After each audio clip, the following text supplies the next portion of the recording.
Well, New Holland's gonna spend the night out here. Out in the pasture. It just died on me. Been having trouble with it, and it's been hard to start. But it started today, and it's been running, just sitting there idling, but running for probably about 4 hours now. On my way back out to go park it though, it sputtered out and died. So this is the fuel pump here. Underneath of this, you can't see it because of this cover. There's a lift pump right down here though, and I'm pushing on it now. It's got a lever on there that you can push to kind of manually try to prime the system up. It does. It's stiff, so it's working. It's pushing fluid at least around in the pump. What I suspect is that lift pump has failed. I think it's just got like a diaphragm in there. I don't really know. I'll have to take it apart and see. But yeah, not cool. You can see all this is kind of greasy looking. I suspect maybe that the lift pump in there is leaking. I've had this off before and looked at it, and it looks like that lift pump's seeping just a little bit of fuel. So I think the first thing to do will be to replace that lift pump. They only cost about $30, I think, something like that. So we'll get a new one on the way for it. And if it's not that, it's the fuel pump, I think. So once again, I have replaced that filter there. That's a fuel filter. This guy, can't reach it. That guy, that's a fuel filter. It's brand new. It's not out of fuel, so I don't know. Irritating. We'll figure it out though.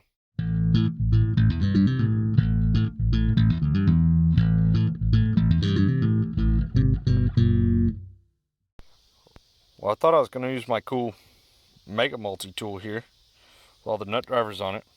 It's freaking metric though. Dang it. I don't know if Klein makes a metric Mega Multi like this, but if they do, I guess I'm going to have to buy one.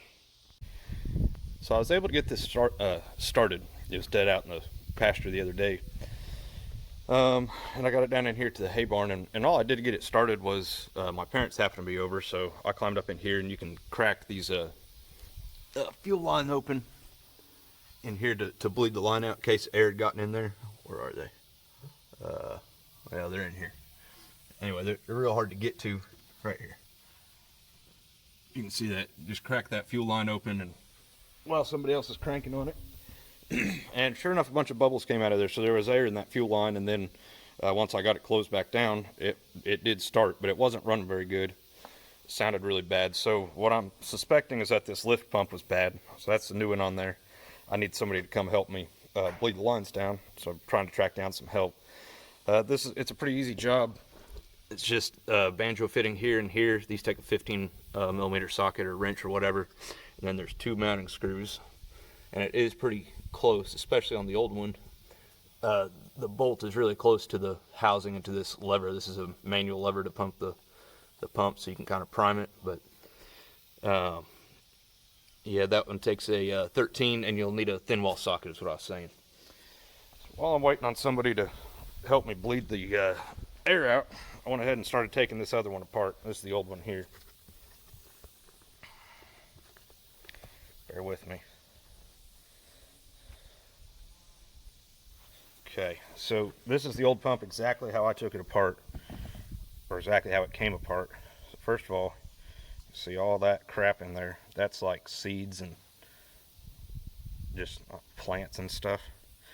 The other thing to note is this guy was not, he was just laying in there.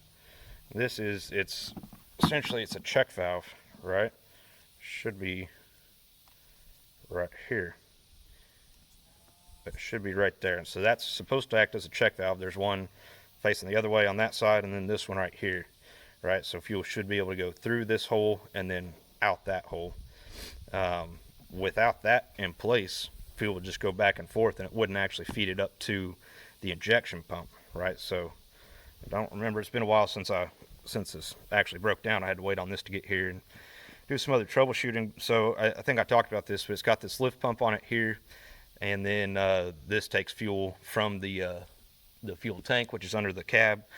He said this gets it up to the injection pump, and then the high pressure injection pump actually pumps it to the injectors to actually feed the engine. So that right there, just not being where it was supposed to be, that may have been the whole problem.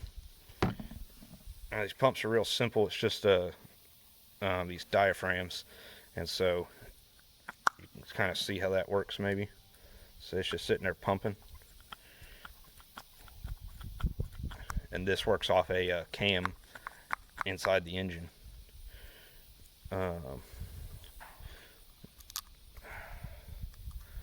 So sometimes what can happen is these diaphragms will get a crack in them and then they won't pump. And I thought maybe that's what was going on, and I want to get it the rest of the way apart here without tearing it up if I can. Look at the diaphragm on the other side. So I thought maybe that was the problem, had a crack or cracked diaphragm or something, but I think it's just that little check right there was not in place. That may have been what was stopping the whole operation. So we'll know shortly if I can get this tractor started, so I'll let you know here in a minute. Oops, I almost forgot that underneath this top cover there's a pre-filter in here, and this one was pretty dirty. It's got a bunch of crap in there. This is that same stuff that I found down in the pump. And then if you look, you see that little plastic kind of tit right there, or it's rubber?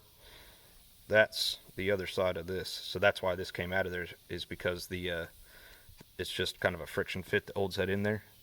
And it's not really friction, I guess. It's got like a kind of a little rubber bulbous part that you poke through the hole, and you can squish it because it's rubber anyway. That's what holds that in there. Well, the back side of that one, it broke off. There it is.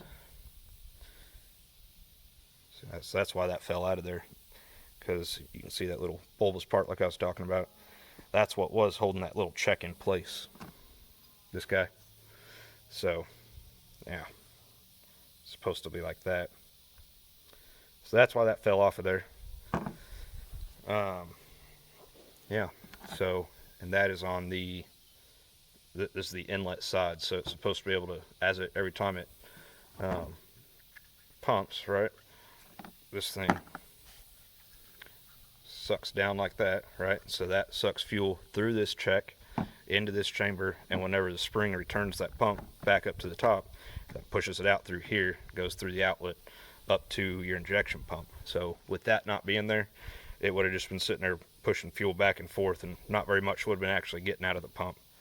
And that does explain why it would start eventually or sometimes, and if it was still pushing a little bit of fuel through there, since it does have that check on there, that it was slowly built pressure, and gotten fuel up to the injection pump, and as long as it had enough fuel to sustain combustion in the engine, then it would have ran, just not very good, which is what was going on. So yeah, hopefully that fixes it, just replacing that pump, and it's as simple as that little rubber piece. Alrighty, so about ended the video just a second ago. I was pretty confident after seeing that check valve what the problem was. So got the lines bled down. Starts right up. So that fixed it. Just that little lift bump right there. So I hope that helps somebody. See you guys later. Thanks for watching.